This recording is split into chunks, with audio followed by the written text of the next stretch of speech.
Yes, good evening everyone, welcome to the global world. आज के session को हम लोग यहाँ पर स्टार्ट करें। सेशन में आज हम लोग यहाँ पर सीडीपी सेशन कंप्लीट करेंगे। प्रैक्टिस सेट हम लोग यहाँ पर कंप्लीट करने वाले हैं। जैसे कि आप सभी को पता है, इससे पहले 2 प्रैक्टिस सेट हम लोग यहाँ पर कंप्लीट कर चुके हैं, जिसमें हम लोगों ने क्वेश्चन नंबर 1 से लेकर 75 तक कंप्लीट किया था। तो उसी सीरीज़ को आज हम लोग यहाँ पर कंटिन्यू कर रहे हैं।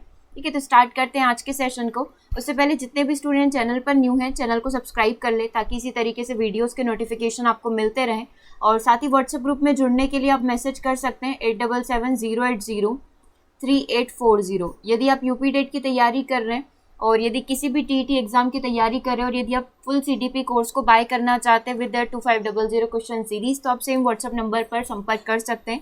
यदि आप सिर्फ क्वेश्चन सीरीज बाय करना चाहते हैं तो 150 रुपीज़ में आपको क्वेश्चन सीरीज मिल जाएगी। और कंप्लीट कोर्स यदि आप बाय करना चाहते हैं थ्योरी नोट्स के साथ, तो वो 500 रुपीज़ में आपका अवेलेबल है। ठीक है, इसी तरीके से आपके ईवीएस के नोट्स भी अवेलेबल है 300 रुपीज़ में। इसमें साथ में आपको 20 मॉक टेस्ट दिए जाते हैं, यानी कि 600 क्वेश्चन आपके ऐसे ही हो जाएंगे मॉक टेस्ट के। और साथ ही हर प्रैक्टिस सेशन अलग से है, इसके अंदर 1 लाइनर सीरीज अलग से अवेलेबल है।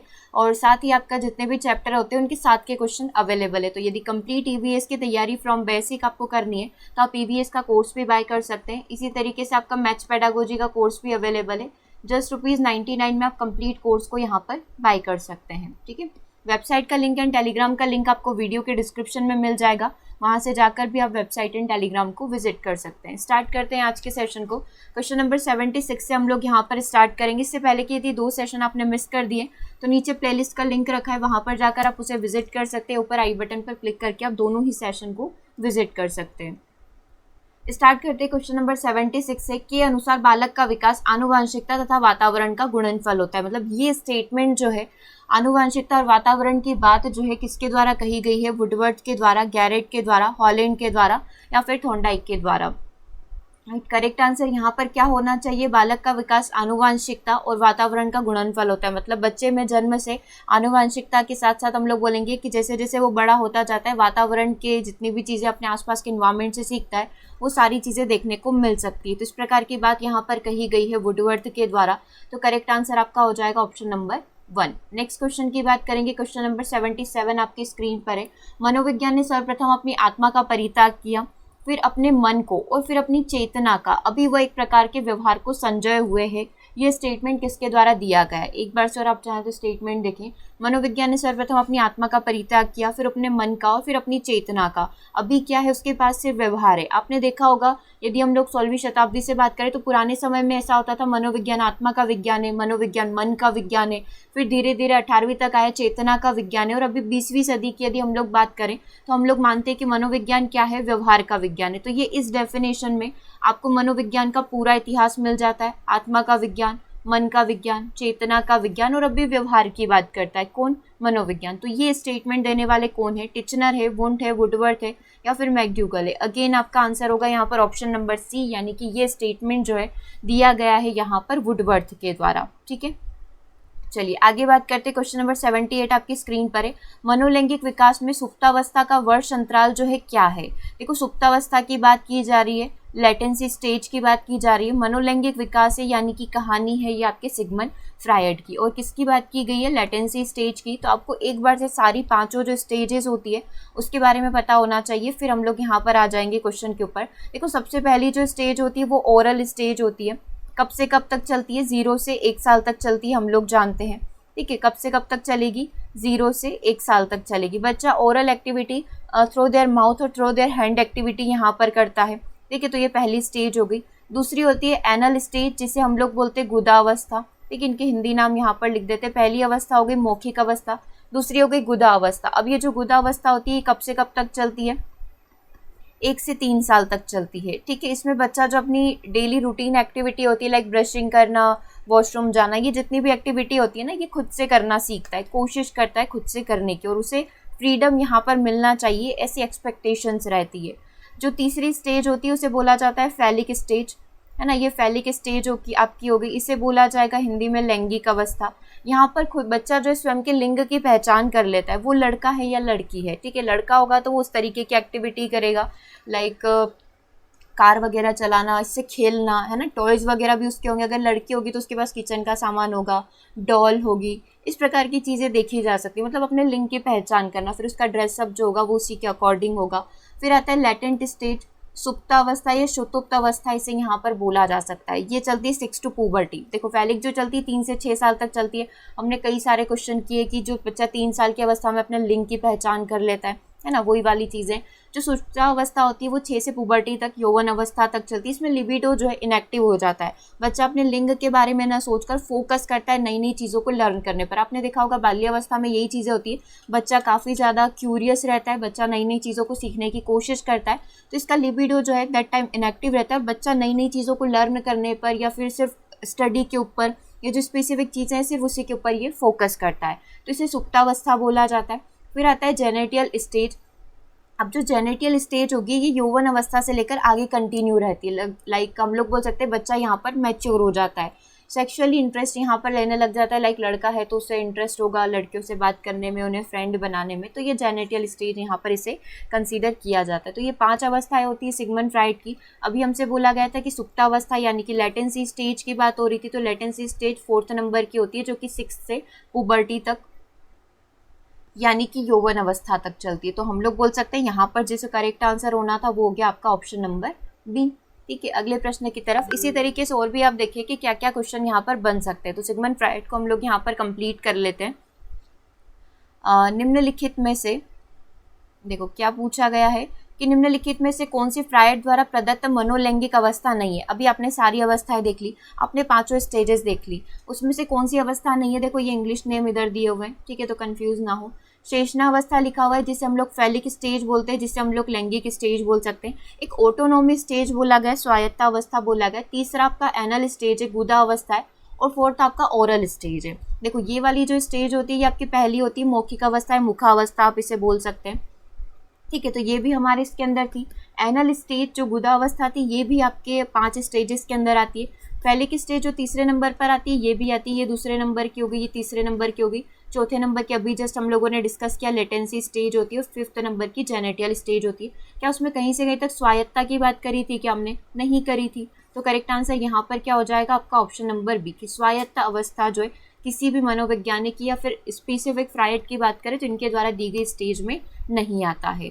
नेक्स्ट क्वेश्चन की बात करते हैं। किस पद का उपयोग मन की संरचना के अपने सिद्धांत का वर्णन करने के लिए किया है फ्रायड ने? फ्रायड ने मन के स्ट्रक्चर को किसके माध्यम से समझाया है?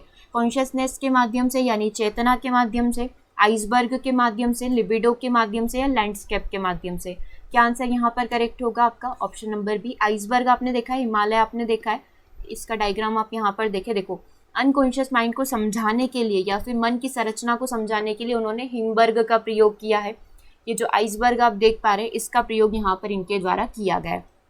क्योंकि जो हमारा कॉन्शियस माइंड होता है केवल 10% हम लोग बोल सकते हैं जो सामने होता है, बाकी जो सारी चीज़ें रिमेनिंग जो 90% होता है उसे एक व्यक्ति देख कर पता नहीं कर सकता क्योंकि वो उसकी सेल्फ चीज़ें होगी, राइट। जो दूसरे नंबर पे जो चीज़ आती है वो आपका आता है सबकॉन्शियस माइंड, जो हम लोग बोल सकते हैं जस्ट एक लेवल पर होता है, सरफेस पर होता है। उसके बाद की जितनी भी चीज़ें होती है सारी की सारी आपकी अनकॉन्शियस माइंड में होती है। ये आपका होता है ईदम, जो आपकी अंदर की जो दबी हुई इच्छा होती है, जो दमित इच्छाएं होती है, उनका जन्म आपका यहीं से होता है, राइट। तो ये ईदम हो गया आपका। ठीक है, तो ये चीज़ें आपको बताई गई है कि मन के स्ट्रक्चर को किसके द्वारा बताया गया है, एक आइसबर्ग के द्वारा डिफाइन किया गया। और किसके द्वारा डिफाइन किया गया है? फ्रायड के द्वारा यहाँ पर डिफाइन किया गया। कॉन्शियस माइंड होता है, फिर जस्ट लेवल सरफेस पर सबकॉन्शियस होगा और फिर नीचे आपका पूरा अनकॉन्शियस माइंड होता है। ठीक है, तो ये चीज़ें हो गई। एक क्वेश्चन और इसके अंदर पूछा जाता है, देखो क्या पूछा गया है। मनोलैंगिक विकास के सिद्धांत के अनुसार मूल प्रवृत्तियां कहाँ पर पाई जाती है? जो आपके बेसिक इंस्टिंक्ट होते हैं जो आप खुद को खुश रखने के लिए करते हैं वो कहाँ पर होती है? अचेतन मन में, चेतन मन में, अवचेतन मन में, ये सुपर कॉन्शियस माइंड के अंदर, परम चेतन मन के अंदर पाई जाती है। तो अभी हमने जो देखा था कि जो 90% हिस्सा है वो हमारा अचेतन मन है जो हमें हमेशा खुश रखने की, हैप्पी रखने की कोशिश करता है। तो ये चीज़ें होती है आपकी अचेतन मन के अंदर। ठीक है, ये वाले आई थिंक फ्राइड के सारे क्वेश्चन आपको क्लियर होंगे, कहीं से कहीं तक कोई भी क्वेश्चन बनता है। जैसे पहला पूछा था सुप्तावस्था 6 टू पुबर्टी चलती है। ठीक है, फ्राइड की मनोलैंगिक अवस्था में कौन सी नहीं आती? ऑटोनॉमस नहीं आती है। बच्चा अपने लिंग की पहचान कब कर लेता है? तो 3 वर्ष की आयु में बच्चा अपने लिंग की पहचान कर लेता है। बच्चा विपरीत सेक्स की तरफ कब आकर्षित होता है? तो जेनेटियल स्टेज के अंदर यानी कि पुबर्टी के बाद बच्चा आकर्षित होता है। बच्चा का लिबिडो कब इनएक्टिव हो जाता है या बच्चा कब अपनी स्पेसिफिक चीज़ों के ऊपर फोकस करता है? तो लैटेंट स्टेज के अंदर फोकस करता है, सुप्तावस्था के अंदर, क्योंकि लिबिडो इनएक्टिव हो जाना मतलब सुप्तावस्था में चले जाना, ठीक है, मतलब वही है। बच्चा कब अपनी दैनिक क्रियाएं करना सीखता है, तो गुदा अवस्था एनल स्टेज के अंदर बच्चा अपनी दैनिक क्रियाओं को करना सीखता है। तो कई प्रकार के प्रश्न बनेंगे, आंसर आपके ऑलमोस्ट सेम ही होंगे, ठीक है। मन की संरचना किसके द्वारा बताई गई है, किसके द्वारा डिफाइन की गई है, आइसबर्ग के द्वारा डिफाइन की गई है। मूल प्रवृत्तियां कहाँ पर पाई जाती है, अचेतन मन के अंदर मूल प्रवृत्तियां पाई जाती है।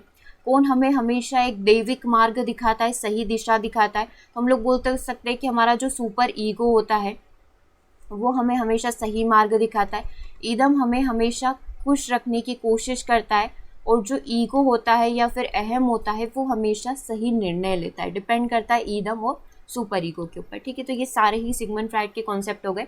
हम लोग नेक्स्ट क्वेश्चन की तरफ बढ़ेंगे। देखो क्या पूछ रहा है, नेक्स्ट क्वेश्चन हमसे क्या पूछ रहा है कि के अनुसार ईदम, अहम तथा परा अहम व्यक्तित्व के गुण है। मतलब ईदम, अहम और सुपर ईगो की बात किसने करी है, ईदम, अहम और सुपर ईगो की बात यहाँ पर करी गई है सिगमंड फ्रायड के द्वारा। तो करेक्ट आंसर क्या हो जाएगा, ऑप्शन नंबर डी हो जाएगा, ठीक है। नेक्स्ट क्वेश्चन की बात हम लोग यहाँ पर करेंगे। किस व्यवहारवादी का मानना है कि अन्य व्यवहारों की भांति भाषा भी क्रिया प्रसूत अनुबंधन के द्वारा सीखी जा सकती है। देखो, भाषा को क्रिया प्रसूत अनुबंधन के माध्यम से सीखना, ये स्टेटमेंट देने वाले वॉटसन हो सकते हैं, स्किनर हो सकते हैं, गुथरी हो सकते हैं, थॉर्नडाइक हो सकते हैं, जिन्होंने चेतना, व्यवहार, मन, आत्मा की बात करी, राइट। तो करेक्ट आंसर यहाँ पर क्या हो जाएगा, ऑप्शन नंबर बी हो जाएगा कि ये जो स्टेटमेंट है वो देने वाले कौन है, स्किनर है। क्रिया प्रसूत से आप भाषा को भी यहाँ पर लाइक रेनफोर्समेंट, पुनर्बलन देकर भी आप यहाँ पर चीज़ों को सीख सकते हैं, लैंग्वेज को सीख सकते हैं। तो करेक्ट आंसर क्या हो जाएगा, ऑप्शन नंबर बी हो जाएगा। नेक्स्ट प्रश्न की बात करें, निम्नलिखित में से कौन केंद्रीय प्रवृत्ति की माप नहीं है। One of the most important question हम लोग इसे बोल सकते हैं। यदि आप यूपी टेट का एग्जाम दे रहे हैं तो ये क्वेश्चन आपके लिए काफ़ी इंपॉर्टेंट हो जाते हैं, क्योंकि स्पेसिफिक चीज़ें पूछी जाती है यहाँ पर सांख्यिकी से। सांख्यिकी की कम से कम आप बोले तो 6 से 7 क्वेश्चन ऐसे बनते हैं जो न्यूमेरिकल बेस्ड होते हैं, लाइक आप आईक्यू वाले करते हैं ना न्यूमेरिकल, वैसे ही 6 से 7 क्वेश्चन यहाँ पर बनते हैं, और बाकी सारे जो बनते हैं वो डेफिनेशन से बनते हैं। तो ये बहुत इंपॉर्टेंट चैप्टर है, यूपी टेट देने जा रहे हैं तो इस टॉपिक को ज़रूर से कंप्लीट करके जाएँ। यहाँ पर आपसे पूछा गया कि कौन केंद्रीय प्रवृत्ति की माप नहीं है, यानी कि कौन एवरेज का जो आप कॉन्सेप्ट लगाते हैं उसका माप नहीं है, मतलब किससे आप एवरेज की वैल्यू को नहीं निकाल सकते। प्रसार के माध्यम से, बहुलांक के माध्यम से, मध्यांक के माध्यम से, या फिर मध्यमान के माध्यम से। इस क्वेश्चन का आंसर करने के लिए हमें इन चारों चीज़ों के बारे में पता होना चाहिए। तो वन बाय वन करके इसको डिस्कस कर लेते हैं। उससे पहले हम लोग इसका आंसर देख लेते हैं। केंद्रीय प्रवृत्ति की माप जो है प्रसार नहीं है, क्योंकि प्रसार के माध्यम से आप किसी भी वस्तु का एवरेज या फिर उसकी बहुलता नहीं निकाल सकते। उसके लिए आपको बहुलांक निकालना होगा, उसके लिए आपको मध्यांक निकालना होगा, उसके लिए आपको मध्यमान यानी कि मीन, मोड, मीडियन, ये सारी चीज़ें निकाल सकते हैं एवरेज के लिए, लेकिन प्रसार का प्रयोग आप लोग नहीं कर पाएंगे। तो एक बार से आप सारी चीज़ों को देख लें। सबसे पहले हम लोग यहाँ पर बात कर रहे हैं मध्यमान की, है ना। ये मध्यमान क्या होता है, मध्यमान वह बिंदु है जिसे दिए हुए पदों के योगफल में पदों की संख्या से भाग देने पर प्राप्त होता है। ये एक डेफिनेशन है। अब हम लोग डेफिनेशन क्यों पढ़ रहे हैं, हम चाहे तो डायरेक्टली क्वेश्चन भी कर सकते हैं, लेकिन ये जो डेफिनेशन है इस प्रकार से पूछा जाएगा कि निम्नलिखित में से वह क्या है जो दिए हुए पदों के योगफल में पदों की संख्या से भाग देने पर प्राप्त होता है। तो फिर आपके सामने मध्यमान एक बहुलांक ऑप्शन हो सकता है, एक प्रसार हो सकता है और एक विचलन हो सकता है। अगर 4 ऑप्शन रहे तो मतलब आपको ये डेफिनेशन का पता होना आवश्यक है, ठीक है। तो क्या बोला गया, पदों का योगफल। मेरे पास 4, 5, 6 इस तरीके से कुछ नंबर दे रखे, मैं इन सबको जोड़कर पदों की संख्या कितने पद है, टोटल 4 पद है। जैसे आप एवरेज निकालते हो ना, एज इट इज आपको इधर अप्लाई करना है। सभी नंबर को जोड़कर नंबर ऑफ स्टूडेंट्स हो गए या नंबर ऑफ आइटम्स हो गए, उनसे यदि आप डिवाइड करेंगे तो आपको यहाँ पर अपना आंसर मिलेगा। या इसकी एक डेफिनेशन और होती है, किसी अंक सामग्री के समस्त अंकों के योगफल को उन अंकों की संख्या से भाग देने पर जो भागफल आपका प्राप्त होगा उसे क्या बोला जाएगा, मध्यमान उसे बोला जाएगा। या फिर एक डेफिनेशन और है, मध्यमान वह प्राप्तांक है जिसके दोनों ओर का विचलन जो है समान होता है। मतलब ये आप एक ने मध्यमान निकाल लिया, मतलब कोई भी एक संख्या होगी उसके एक मिड वैल्यू आपने निकाली 7, तो इधर की वैल्यू इधर की वैल्यू का जो विचलन होगा यानी कि जो डेविएशन होगा वो इक्वल होना चाहिए, ठीक है। तो ये मध्यमान की 3 डेफिनेशन होती है, परिभाषा हम लोग कभी क्विज करेंगे उसका, उसमें आपको ये सारे ही क्वेश्चन देखने को मिलेंगे। एग्जाम्पल आप यहाँ पर देख सकते हैं, कक्षा 8 के 5 विद्यार्थी, टोटल कितने स्टूडेंट हैं, हमें नंबर मिल गए 5। इनका जो वजन दे रखा है, भार दे रखा है, वेट दे रखा है 54, 2, 56, 53 और 50 है। ठीक है, 52 है, 54, 52, 56, 53 और 50 है। आपको इसका मध्यमान निकालना है, तो आप क्या करेंगे, पहले इन सारे नंबर्स को जोड़ लेंगे। क्या करेंगे, 54, 52, 56, 53 और 50 को जोड़ेंगे। टोटल नंबर ऑफ स्टूडेंट कितने हैं, 5 है, क्योंकि कक्षा 8 बोला है ना, बट स्टूडेंट तो 5 है। तो आप इसे क्या करेंगे, टोटल सम आप करेंगे, 265 आपका सम आएगा। ठीक है, और इसको आपको डिवाइड करना है नंबर ऑफ स्टूडेंट से, 5 से। तो 5 5 25 और 5 या 15, 53 किलोग्राम एक आपका यहाँ पर निकल कर आ जाएगा इसका मध्यमान। तो कक्षा 8 के 5 बच्चों का मध्यमान कितना है, कक्षा 8 के 5 बच्चों का मध्यमान 53 किलोग्राम है। ठीक है, ये इस तरीके से चीज़ें इसकी सॉल्व होती है। तो ये मध्यमान हो गया। इसी तरीके से आपसे बहुलक के बारे में पूछा जाता है, क्योंकि आपने 3 चीज़ें स्कूल टाइम से पढ़ी है, 10th से पढ़ी है, मीन, मोड और मीडियन। ठीक है, तो अभी हम लोग पढ़ रहे हैं मोड के बारे में। बहुलांक को इंग्लिश में मोड कहा जाता है ना। मोड शब्द की व्युत्पत्ति फ्रेंच भाषा के शब्द ला मोड से हुई है, जिसका अर्थ होता है फैशन या फिर रिवाज। अब इसको ऐसे समझ सकते हैं, मोड मतलब क्या होता है, अभी ट्रेंड में क्या चल रहा है, लाइक ट्रेंडिंग में क्या चीज़ें हैं। जो वस्तु या मूल्य सर्वाधिक फैशन या चलन में होता है वो उसका बहुलांक बन जाता है। अब इसे इन टर्म्स ऑफ मैथ्स आप कैसे कंसीडर करेंगे, जिस चीज़ की आवृत्ति बार बार हो रही हो। ठीक है, आप यहाँ पर एक एग्जांपल ले सकते हैं। जूते की दुकान पर उस माप के जूते सबसे ज़्यादा में होंगे जो सबसे ज़्यादा लोगों की माप है।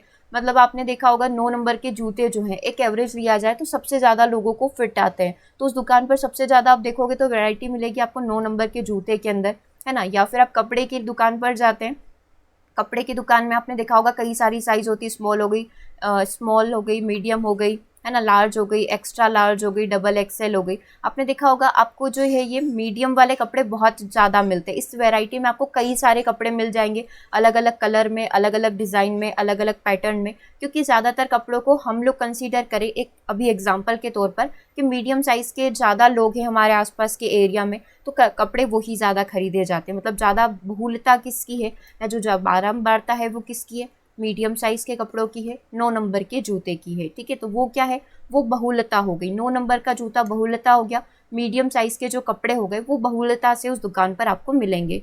ठीक है, तो इसे बोला जाता है मीडियम, और इसको जो रिप्रेजेंट किया जाता है एमओ से किया जाता है। ठीक है, तो आपने पढ़ लिया अभी मध्यमान को, मीडियन को। अब हम लोग यहाँ पर पढ़ेंगे मध्यांक को। ठीक है, मध्यांक क्या होता है, देखो मध्यांक हो गया, इसे मीडियन बोला जाता है। आपने मीन पढ़ लिया, आपने मोड पढ़ लिया, अब हम लोग यहाँ पर मीडियन को पढ़ेंगे। यदि आंकड़ों को आरोही या अवरोही क्रम में व्यवस्थित किया जाए तो जो बिल्कुल सेंटर में आएगा वो मध्यांक कहलाएगा। या तो आप उसे असेंडिंग ऑर्डर में या फिर डिसेंडिंग ऑर्डर में आप उसे अरेंज कर दें। ठीक है, गैरेट ने एक डेफिनेशन दी है, जब अव्यवस्थित अंक यानी कि अनग्रुप्ड स्कोर जो होते हैं या दूसरी माप जो होती है क्रम में व्यवस्थित हो, जैसे कि मेरे पास कुछ इस तरीके के नंबर लिखे हुए 7 8 5 6 4। अब ये तो क्या है, अनग्रुप्ड नंबर है। अब या तो मैं इसे असेंडिंग में अरेंज कर दूं या फिर डिसेंडिंग में अरेंज कर दूं। असेंडिंग में अरेंज करने के लिए 4 5 6 7 8 होगा, और डिसेंडिंग में अरेंज करना है तो मैं 8 7 6 5 4 में इसको अरेंज कर सकती हूँ। ठीक है, तो यहाँ पर क्या किया है, मैंने इसको सही से अरेंज कर लिया है। अब इसके बीच की वैल्यू क्या है, यहाँ पर ये वाला वैल्यू आप देखें, 1 सेकेंड, इसको हटा देते हैं, हमने इसको अरेंज कर लिया। ठीक है, अब आप देखिए ये जो बीच वाली वैल्यू है, इधर भी या तो आरोही या फिर अवरोही क्रम में जमाने पर जो सेंटर में जो वैल्यू रखी होती है वो आपका क्या कहलाता है, वो आपका मध्यांक कहलाता है। तो 6 आपका क्या हो जाएगा, मध्यांक हो जाएगा, और इसको जो रिप्रेजेंट किया जाता है एमडी से किया जाता है। ठीक है, आप एक एग्जांपल के थ्रू कंसीडर कर सकते हैं। किसी कक्षा के 5 बच्चों की ऊंचाई 140 143 145 147 और 152 है। अगर इन्हें हम लोग आरोही क्रम में खड़ा करें, आरोही क्रम में आपको इन्हें अरेंज करना है, यानी कि असेंडिंग ऑर्डर में आपको अरेंज करना है, तो आप क्या करेंगे, पहले सबसे छोटा, फिर सबसे बड़ा, फिर उससे भी बड़ा, 147 और 152 में आपने इसे अरेंज कर दिया। अब जो बीच वाली वैल्यू होगी वो आपका आंसर हो जाएगा, मतलब ये आपका क्या हो जाएगा, मध्यांक हो जाएगा। तो करेक्ट आंसर क्या हो जाएगा, 145 सेंटीमीटर। इस तरीके से आपके 4 ऑप्शन बनेंगे, वो आपको आंसर लगाना होगा, राइट। तो आई थिंक 3 चीज़ें आपकी क्लियर है। मीन मोड मीडियन आपके क्लियर होंगे कि इसे कैसे कंप्लीट किया जाता है। ठीक है, तो मीन मोड मीडियन से निकाल सकते हो, लेकिन प्रसार के थ्रू आप लोग नहीं निकाल पाओगे एवरेज। ठीक है, तो करेक्ट आंसर क्या हो जाएगा, ऑप्शन नंबर 1 हो जाएगा। आप चाहे तो एक बार से और देख ले, मध्यमान क्या होगा, सभी का योग divide by number of student, number of items, या जितने भी नंबर्स होते हैं। बहुलक को मोड मिला जाएगा जो उसकी सबसे ज़्यादा रिपीटेशन हो रहा है, जिसकी सबसे ज़्यादा आवृत्ति हो रही है। और यदि हम लोग बात करें मध्यांक की, तो सबसे पहले या तो असेंडिंग में, आरोही या फिर अवरोही क्रम में, असेंडिंग डिसेंडिंग में आप उसे अरेंज कर ले, उस ऑर्डर में आप इसे अरेंज कर ले, और जो बीच की वैल्यू होगी वो आपका आंसर हो जाएगा। ठीक है, क्वेश्चन नंबर 83 की तरफ बढ़ेंगे, आंसर करेंगे। क्वेश्चन नंबर 83 हमें क्या बोल रहा है, अधिगम में प्रत्यय व भूल का सिद्धांत किसके द्वारा दिया गया है? प्रत्यय व भूल का जो सिद्धांत दिया गया है वो थॉर्नडाइक के द्वारा दिया गया है, राइट। तो करेक्ट आंसर क्या हो जाएगा?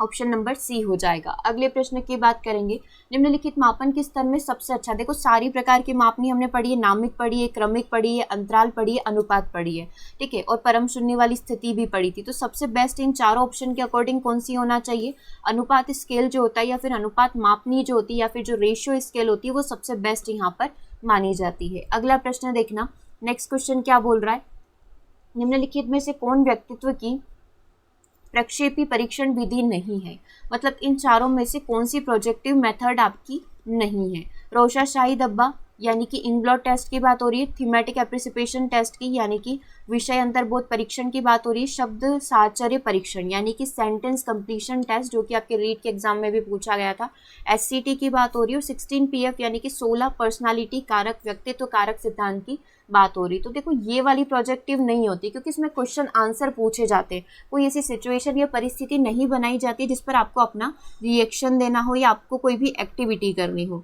ठीक है, सही बात है। तो हम लोग यहाँ पर बोल सकते हैं ऑप्शन नंबर डी आपका करेक्ट आंसर होगा। ये हमारा बोल सकते हैं प्रक्षेपी विधि के अंतर्गत कंसीडर नहीं किया जाएगा। अगले प्रश्न की बात करेंगे, सामूहिक अचेतन मन का जो संप्रत्यय है वो किसके द्वारा दिया गया है? सामूहिक अचेतन मन का जो संप्रत्यय है वो कार्ल यंग के द्वारा दिया गया है। हम लोग बोल सकते हैं ऑप्शन नंबर 1 यहाँ पर करेक्ट होगा। जो सामूहिक अचेतन मन है उसका संप्रत्यय कार्ल यंग के द्वारा दिया गया है। अगले क्वेश्चन की बात करेंगे, स्पीयरमैन के अनुसार तर्क करने की क्षमता और समस्या समाधान करने की क्षमता जो है क्या कहलाती है? यदि आप तर्क कर पा रहे, यदि आप प्रॉब्लम का सॉल्यूशन निकाल पा रहे है ना, तो स्पीयरमैन ने इसको क्या दिया है? लाइक जनरल फैक्टर और स्पेसिफिक फैक्टर, है ना। तो ये क्या चीज़ें हैं, ये क्या कहलाती है? तर्क करने की क्षमता। अगर आप तर्क कर पा रहे हैं और आप समस्या का समाधान कर पा रहे हैं तो ये आपका कौन सा फैक्टर होगा? जी कारक होगा, है ना। तो करेक्ट आंसर यहाँ पर क्या हो जाएगा? ऑप्शन नंबर बी हो जाएगा। इसे जी कारक यहाँ पर बोला जाएगा, जनरल फैक्टर इसे यहाँ पर बोला जाएगा। आवश्यकता का पदानुक्रम सिद्धांत किसका प्रतिपादित है? जो हिरार्की मॉडल है हमारा नीड को लेके, हिरार्की ऑफ नीड को लेकर, ये किसके द्वारा प्रस्तावित किया गया? अब्राहम मास्लो के द्वारा प्रस्तावित किया गया। बेसिक आवश्यकताएं जो होती, रोटी कपड़ा मकान, फिर सेफ्टी नीड्स हमें लगती है, फिर तीसरे नंबर पर हम लोगों को लव एंड बिलोंगिंग प्यार और अपनेपन की आवश्यकता लगती है, फिर एस्टीम नीड्स लगती, समाज से सम्मान की आवश्यकता लगती है 4th नंबर पर, और 5th नंबर पर हम लोग बोले तो हमें जो आवश्यकता लगती है वो होती है सेल्फ एक्चुअलाइजेशन, आत्मसिद्धि की आवश्यकता। ठीक है, तो ये जो चीज़ें हैं पांचों की पांचों चीज़ें अब्राहम मास्लो के द्वारा प्रस्तावित यहाँ पर करी गई है। ठीक है, तो पदानुक्रम का सिद्धांत किसने दिया है? मास्लो ने दिया है। निम्नलिखित में से किसको मुख्य अधिकारी ग्रंथि बोला जाता है? हमारे शरीर की मुख्य ग्रंथि या मुख्य जो मेन ग्लैंड है वो किसे बोला जाएगा? थायराइड ग्रंथि को बोला जाएगा, एड्रिनलिन ग्रंथि को बोला जाएगा, अंतःस्रावी एंडोक्राइन ग्लैंड को बोला जाएगा, या जो मास्टर ग्रंथि होती है पीयूष ग्रंथि होती है उसे बोला जाएगा।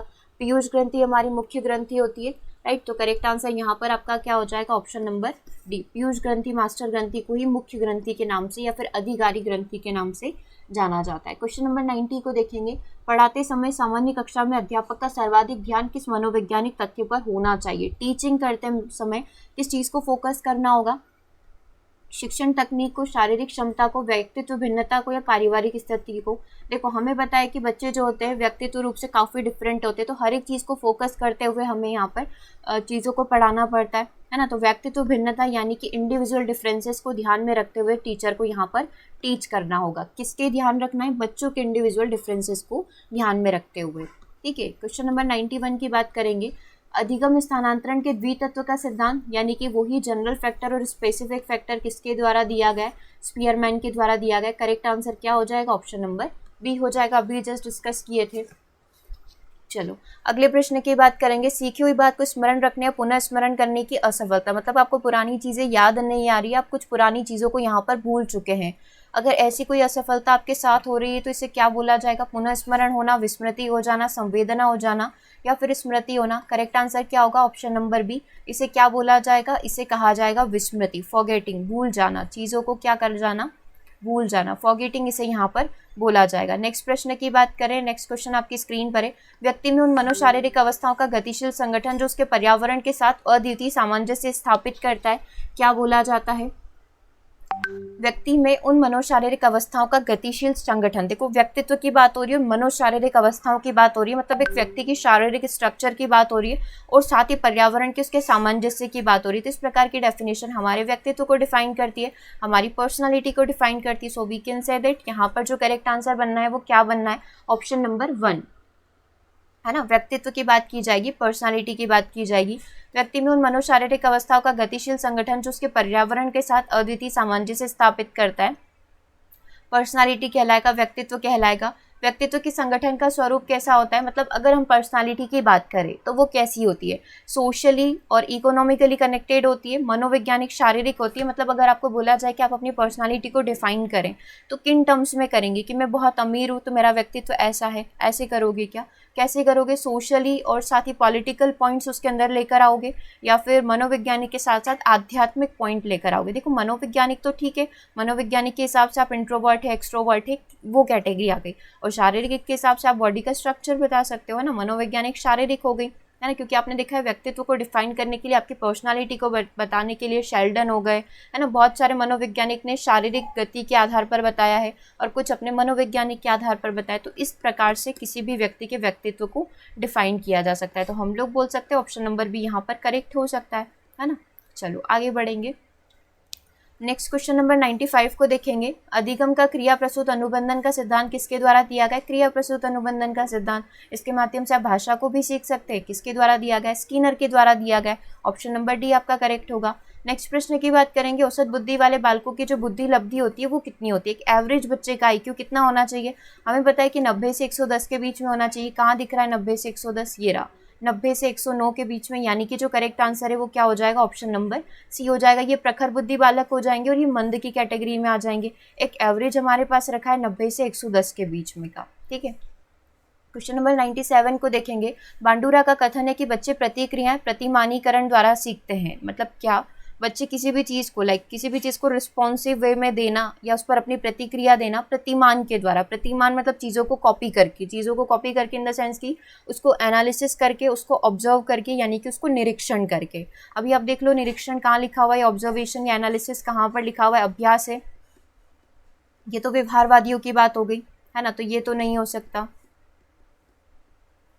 ये गेस्टाल्टवादियों की बात हो गई, ये रेनफोर्समेंट की बात हो गई, स्किनर स्पेसिफिक आप ले लें, ठीक है। तो निरीक्षणात्मक आपको लिखा हुआ है ऑप्शन नंबर सी के अंदर, तो करेक्ट आंसर क्या हो जाएगा, ऑप्शन नंबर सी यहाँ पर बात करी गई है। क्वेश्चन नंबर 98 की बात करेंगे।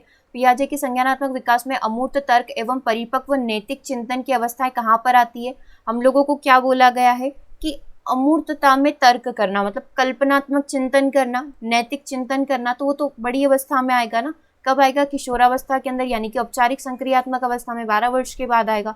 हम लोग बोल सकते हैं ऑप्शन नंबर सी यहाँ पर करेक्ट होगा। देखो बहुत सी बार क्या मिस्टेक होती है, हम लोग यहाँ पर केवल तर्क का शब्द को पढ़ लेते हैं, तो तर्क तो बच्चा मूर्त संक्रियात्मक अवस्था में करता है, लेकिन इसने स्पेसिफाई किया है कि अमूर्त तर्क करना, यानी कि कल्पनात्मक तर्क करना, कल्पनात्मक चिंतन करना। तो ये बात कहाँ पर करी गई है, ये बात करी गई है औपचारिक संक्रियात्मक अवस्था के अंदर, ठीक है। चलो क्वेश्चन नंबर 99 को देखेंगे।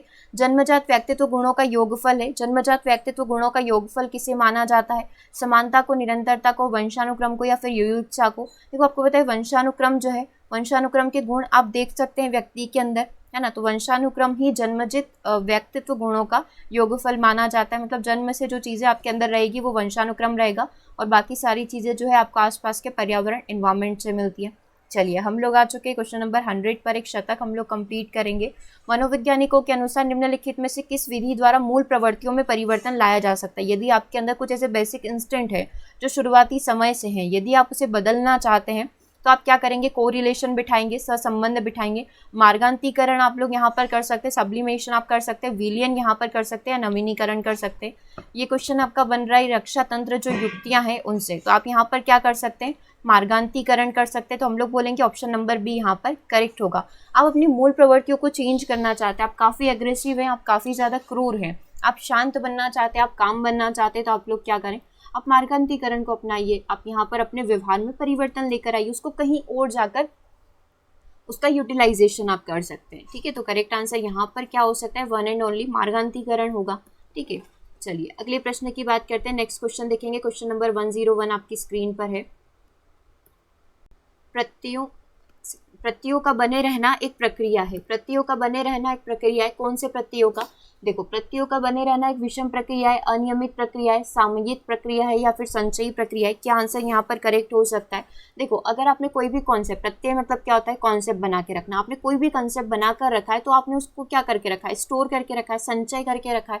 हम लोग यहाँ पर बोल सकते हैं जो करेक्ट आंसर बनेगा वो क्या बन जाएगा? ऑप्शन नंबर डी हो जाएगा।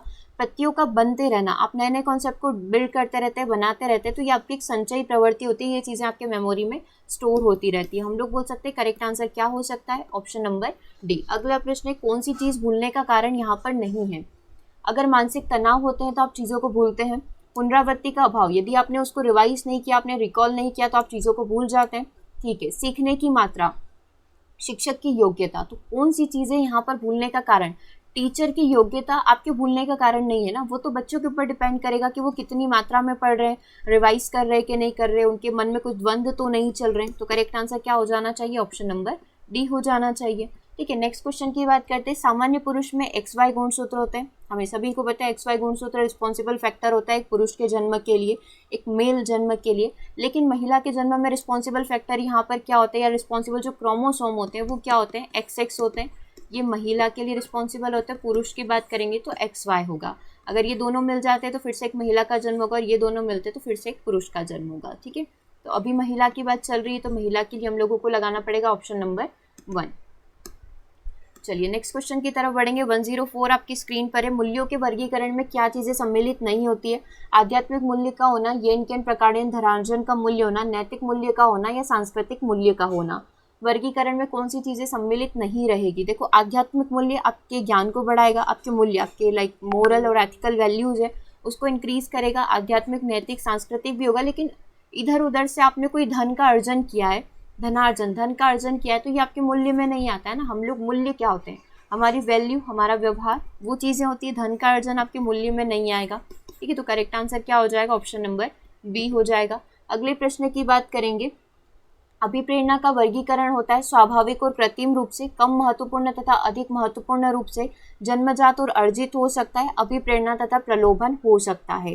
ठीक है। अभिप्रेरणा का वर्गीकरण आप कैसे करेंगे? या तो हम लोग बोल सकते हैं स्वाभाविक और कृत्रिम, मतलब उसको बनाया गया हो, कम महत्वपूर्ण, अधिक महत्वपूर्ण, जन्मजात या अर्जित, या अभिप्रेरणा, प्रलोभन। देखो क्या आंसर यहाँ पर हो सकता है? ऑप्शन नंबर हम लोग बोलेंगे यहाँ पर जो करेक्ट होगा वो होगा ऑप्शन नंबर सी, जन्मजात। अभिप्रेरणा आप इंटरनली मोटिवेटेड है, मतलब खुद से ही आपके अंदर, जन्म से ही, जन्म से तो नहीं, मतलब जैसे जैसे आपने चीज़ों को देखा है वैसे वैसे आपके अंदर एक मोटिवेशन आया कि मुझे डॉक्टर बनना है, मुझे इंजीनियर बनना है, और कुछ आपने चीज़ों को अर्जित कर लिया। तो अभिप्रेरणा जन्मजात हो सकती है और अर्जित यहाँ पर हो सकती है। हम लोग बोल सकते हैं ऑप्शन नंबर सी यहाँ पर बिल्कुल करेक्ट बैठा है। क्वेश्चन नंबर 106 की बात हम लोग यहाँ पर करेंगे। सीखने की प्रक्रिया में सीखने का स्थानांतरण हो सकता है। सीखने का स्थानांतरण कैसा होगा? मतलब एक चीज़ दूसरी चीज़ को सपोर्ट करे, एक चीज़ दूसरी चीज़ को दिक्कत करे सीखने में, या कोई प्रभाव नहीं डाले। सीखने के 3 प्रकार होते हैं, सकारात्मक होता है, नकारात्मक होता है और शून्य होता है। तो करेक्ट आंसर क्या हो जाएगा? ऑप्शन नंबर डी हो जाएगा। सकारात्मक, बचपन में साइकिल चलाना सीखी थी, उसी की बदौलत आज हम लोग स्कूटी चला पा रहे हैं, है ना, स्कूटी चला पा रहे, फिर स्कूटी से हम लोगों ने बाइक चलाना सीखी, बुलेट चलाना सीख ली, तो ये सकारात्मक अंतरण, पॉजिटिव ट्रांसफॉर्मेशन ऑफ लर्निंग हो गया। नेगेटिव ट्रांसफॉर्मेशन ऑफ लर्निंग की बात करेंगे तो आपने क्या करा?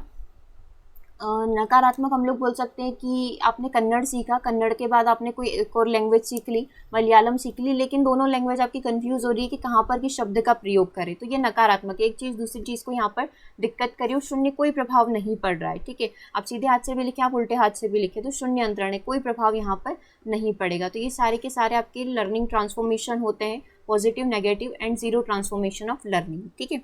अगले प्रश्न की बात करेंगे। अंतर्दृष्टि द्वारा सीखने की व्याख्या किसके द्वारा करी गई है? मनोविश्लेषणवाद में, व्यवहारवाद में, संबंधवाद में या गेस्टाल्टवाद में? कहाँ पर करी गई है? गेस्टाल्टवाद के अंदर करी गई है। गेस्टाल्ट जो है जर्मन भाषा का शब्द है जिसका मतलब होता है पूर्णता या फिर कंप्लीटनेस, हम लोग इसे बोल सकते हैं। ठीक है। तो ये जो जन्म हुआ है अंतर्दृष्टि का, पूर्ण रूप से सीखने का, वो गेस्टाल्ट से हुआ है ना, कोहलर, वर्दीमर, कॉफका। क्वेश्चन नंबर 108 की बात करेंगे। किस मनोवैज्ञानिक ने सीखने की सामग्री के रूप में निरर्थक शब्दों का प्रयोग किया है? निरर्थक मतलब कि बकवास शब्द का प्रयोग किया है, मतलब कि नॉनसेंस लेवल शब्द का प्रयोग किया है। किसके द्वारा किया गया? एबिंगहास के द्वारा, है ना। सीखने के ग्राफ की बात किसके द्वारा करी गई है? एबिंगहास के द्वारा करी गई है। तो सारी चीज़ें आपकी सेम है। ठीक है। इनका जो सीखने का ग्राफ है वो कुछ इस तरीके का होता है। क्योंकि इसमें ऐसा वो बताया जाता है ना कि यदि आप लर्निंग नहीं करोगे, यदि आप नहीं सीखोगे चीज़ों को, तो क्या होगा, आप उन चीज़ों को भूल जाते हैं। तो इनके सीखने का ग्राफ रिवर्स होता है।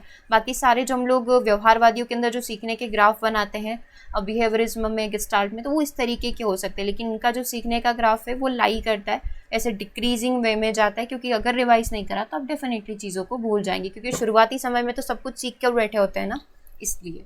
सीखने के नियम किसने दिए? पावलोव ने, स्किनर ने, थॉर्नडाइक ने, कॉहलर ने। क्या आंसर यहाँ पर करेक्ट होगा? सीखने के नियम यहाँ पर दिए गए थॉर्नडाइक के द्वारा। ठीक है, तो करेक्ट आंसर आप लोगों को लगाना है यहाँ पर option number C. Next question की बात करते हैं, सीखना क्या है? व्यवहार में परिवर्तन की प्रक्रिया, अनुभव तथा अभ्यास का परिणाम हो सकता है, व्यवहार में अपेक्षाकृत स्थायी परिवर्तन। तीनों की तीनों आपकी लर्निंग की डेफिनेशन है।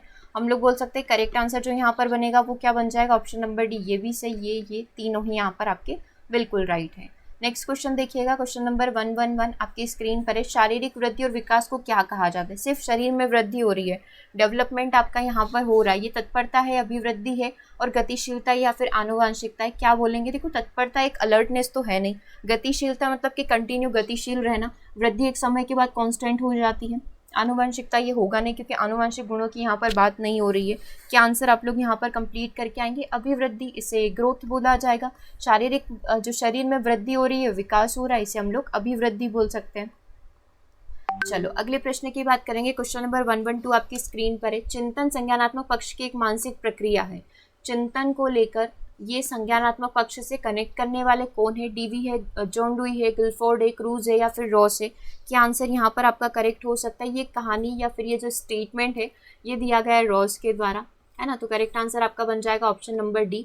चिंतन जो है संज्ञानात्मक पक्ष में एक मानसिक प्रक्रिया का कार्य करता है, ये यहाँ पर दिया गया है ऑप्शन नंबर डी, रॉस के द्वारा। ठीक है, तो आज के सेशन में आई थिंक 2 से 3 डेफिनेशन हम लोग कंप्लीट किए हैं। क्वेश्चन नंबर 113 की बात करेंगे, बाल मनोविज्ञान के आधार पर कौन सा स्टेटमेंट आपको सही लग रहा है? सारे बच्चे एक जैसे होते हैं, कुछ बच्चे एक जैसे होते हैं, कुछ बच्चे विशिष्ट होते हैं, प्रत्येक बच्चा विशिष्ट होता है। तो हम लोग जानते हैं, हम एक आइडियल टीचर हैं, हम लोग जानते हैं कि हमारे लिए हर बच्चा यूनिक है, हर बच्चा स्पेशल है, तो प्रत्येक बच्चा विशिष्ट होगा, आपके लिए हमेशा ही राइट आंसर होगा। आप सारे बच्चे एक जैसे होंगे, एक जैसे इन द सेंस कि आप मानते हैं सारे बच्चे बहुत अच्छे हैं, सारे बच्चे बहुत खराब है ना, तो वो एक स्पेसिफिक कैरेक्टरिस्टिक्स आपको डिफाइन करनी पड़ेगी। यहाँ पर आपने कैरेक्टरिस्टिक्स बता दी है कि प्रत्येक बच्चा विशिष्ट है, अद्वितीय है, यूनिक है, स्पेशल है। ठीक है, क्वेश्चन नंबर 114 की बात करें, बाल मनोविज्ञान का केंद्र बिंदु कौन होता है? बाल मनोविज्ञान का केंद्र बिंदु बालक होता है, इसीलिए तो हम लोग चाइल्ड सेंटर्ड एजुकेशन करवाते हैं, बच्चों को ध्यान में रखकर, उनके इंडिविजुअल डिफरेंसेस को ध्यान में रखकर हम लोग यहाँ पर बच्चों को पढ़ाते हैं। ठीक है, क्वेश्चन नंबर 115 की बात करेंगे, अच्छी स्मृति की क्या विशेषता है? शीघ्र पुनः स्मरण होना, शीघ्र पहचान होना, अच्छी धारणा होना, या फिर ये सभी होना। तो देखो, आपको जल्दी से, आपको किसी ने कुछ बोला कि अच्छा कल हमने वो क्वेश्चन पढ़ा था, क्या आपको वो याद है?